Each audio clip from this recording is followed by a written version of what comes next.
They say Virginia's earth remembers every drop of blood it swallows. I was born on that red dirt, under a sycamore near the cane fields of Dunmore Plantation. Didn't know my age proper, but I remember the smell of molasses and sweat clinging to the air, thick like ghosts wouldn't leave. The cabins we slept in were crooked wooden boxes, nailed together like afterthoughts. No glass in the windows, just rags and prayers that the wind wouldn't slice through our bones come January. Most mornings started the same, a bell still dark out, then bodies moving like shadows across the yard. We didn't speak much. No one did. We were too tired, too watched.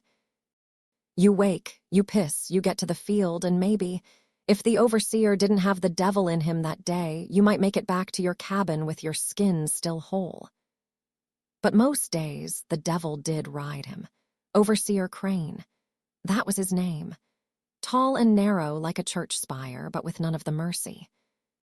Man carried a coiled whip at his side like it was part of his own body, and he used it like he loved the sound it made more than any woman's voice. He didn't just lash you for slippin' or movin' slow. No, he chose his moments like a poet pickin' words. He waited till you dropped a basket of cane or took too long straightenin' your back, and then he made it a show. Pulled you into the center of the rows, made the others watch. Sometimes he smiled while doing it, tongue wetting his teeth like he was tasting the power. He had one rule: you speak, you bleed. And bleed we did. I seen a woman lose her child right there in the field, belly not strong enough after his whip took her down. I seen men's backs carved into maps, lines and rivers of raised scars that told stories no Bible ever could. My rage, I kept it folded quiet inside me. Like a letter you ain't ready to send. If you show it, they use it. So I learned to nod. Learned to say, yes, sir, with no soul behind it. But I never forgot a lash, never forgot a cry, and I damn sure never forgot Jacob. Jacob was younger, barely sprouted whiskers. He used to hum when we worked, low so the overseer wouldn't hear. That boy had a way of mackin' you feel like you could fly, even with chains on your ankles. I reckon he was the last good thing in that place. And Crane beat it out of him. It was over a water break. A small thing. Jacob took too long, the cup spilled, maybe a second's worth. But Crane grabbed him by the collar and dragged him near the swamp's edge, said, "If you love water so much, boy, I'll baptize you in it." Then he beat him with that whip till he stopped moving. Just stopped. We weren't allowed to mourn proper. Just keep working with Jacob's blood cooling in the dirt. I remember staring out at the swamp beyond the field, black water, trees like twisted hands reaching up to a gray sky. That swamp wasn't just mud and water. It was something else. The old ones whispered about it, said spirits walked there, said if you entered angry, you might come out something other. That night, I sat outside the cabin listening to the frogs croak and the cypress trees creak. And I made a vow, not with words, but with bone, with breath. That whip would taste its own tail, and the swamp would take what it was owed. I didn't know when. I didn't know how. But the seed was planted, and I watered it with silence. A whip don't just break the skin. It teaches you who you ain't allowed to be. That's what Crane wanted, not just obedience, but erasure. He didn't want slaves. He wanted ghosts in flesh, walking, working, silent. I remember the time he lashed a woman named Mabel. She was heavy with child, belly rounded like the moon, near due. Her fingers swelled so bad she could barely close her hands around the cane stalks. But Crane didn't care. He caught her resting for half a second, leaning on a barrel to ease her back. He yanked her down in front of us all and tore her dress open at the back like it was paper. Said, "If you gon' carry something, might as well carry these stripes too." The sound of it. That whip cracked like thunder and Mabel screamed once, just once, before she went quiet. Her lips moved after, but no sound came. She was never quite the same. 3 days later, she miscarried. Her child buried in the woods behind the quarters in a box made of scrap boards and sorrow. Another time, winter rolled in sharp.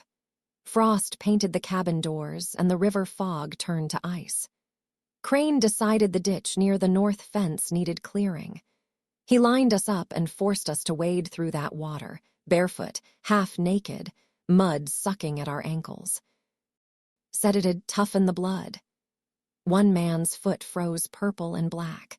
They cut off 3 toes with a rusted knife and poured turpentine on the wound.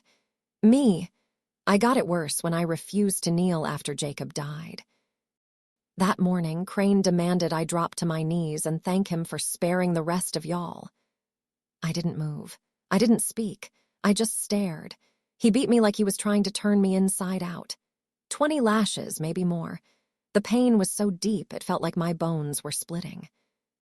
I remember tasting dirt, copper, and something like fire all at once. For weeks after, my back wept like it had a voice of its own.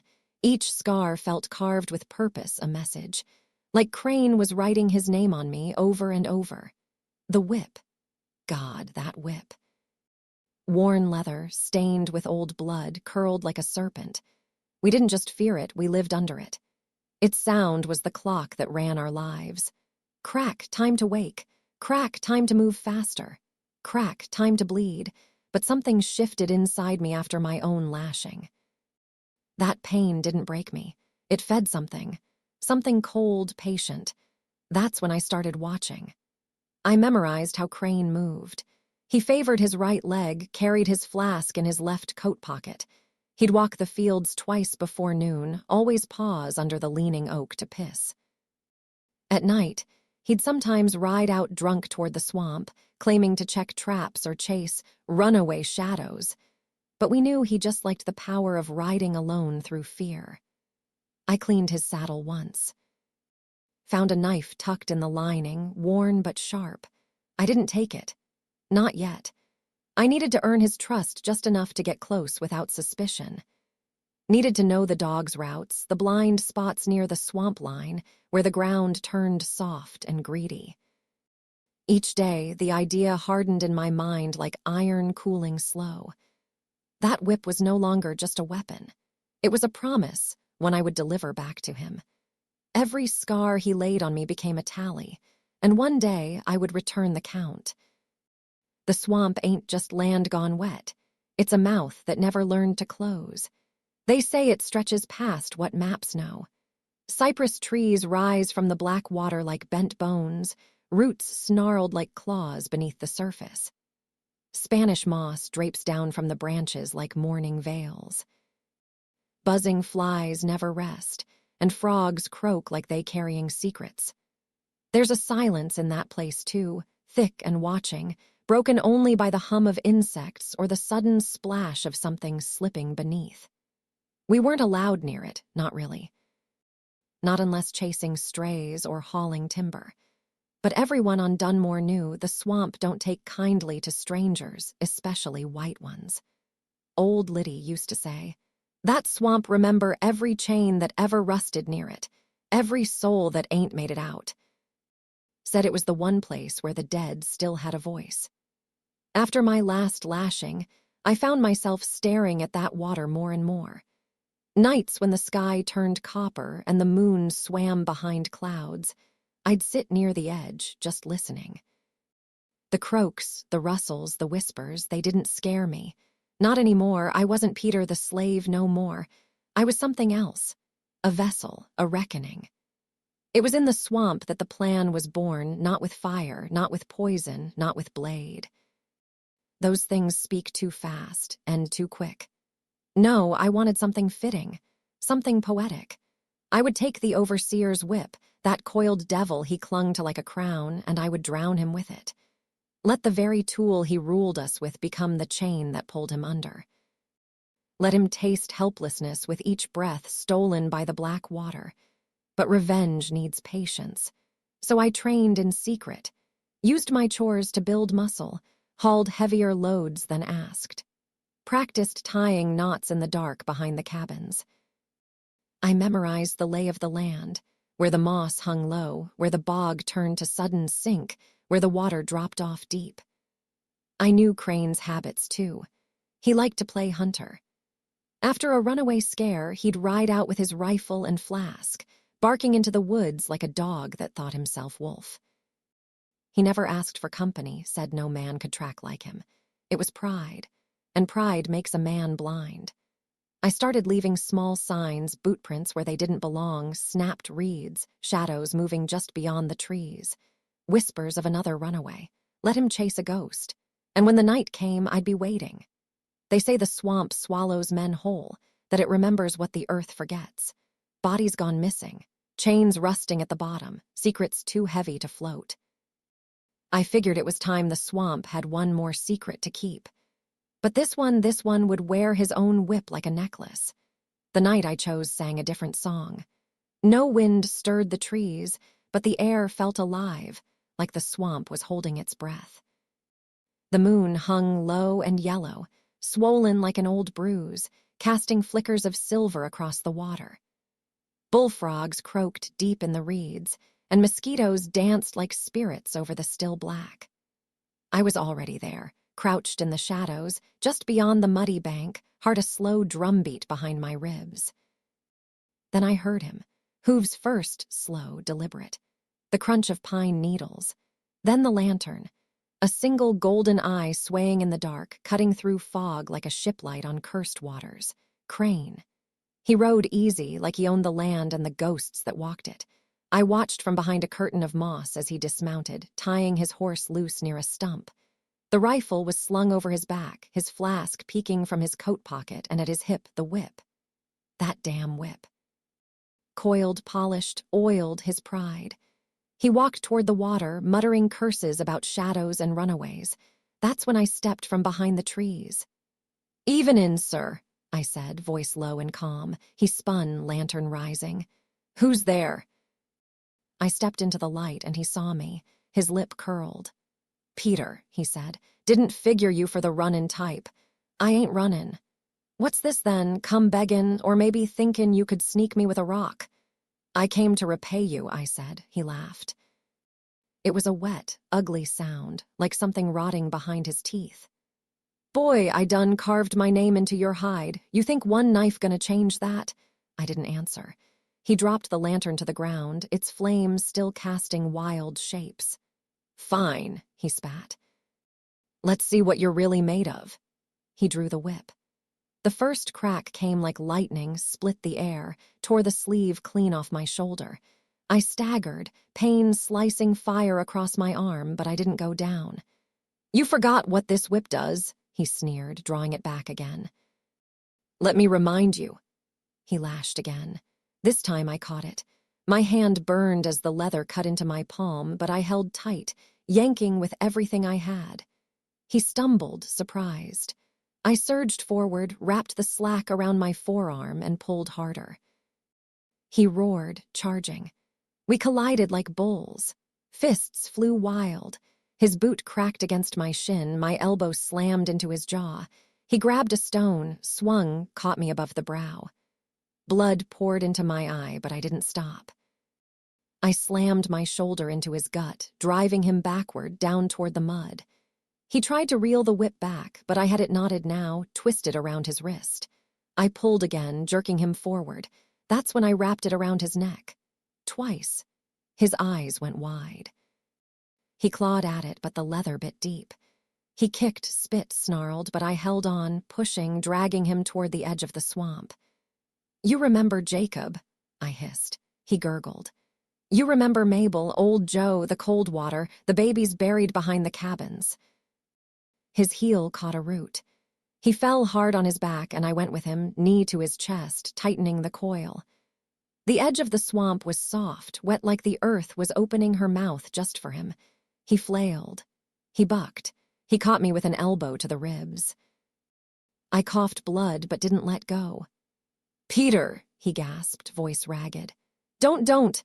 I looked him in the eyes then, and I swear in that moment I saw fear, not fear of death. Fear of power turned back on him. I pushed. The mud gave way.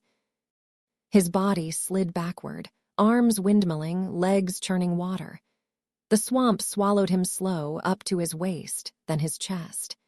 He kicked, gasped, tried to claw at roots.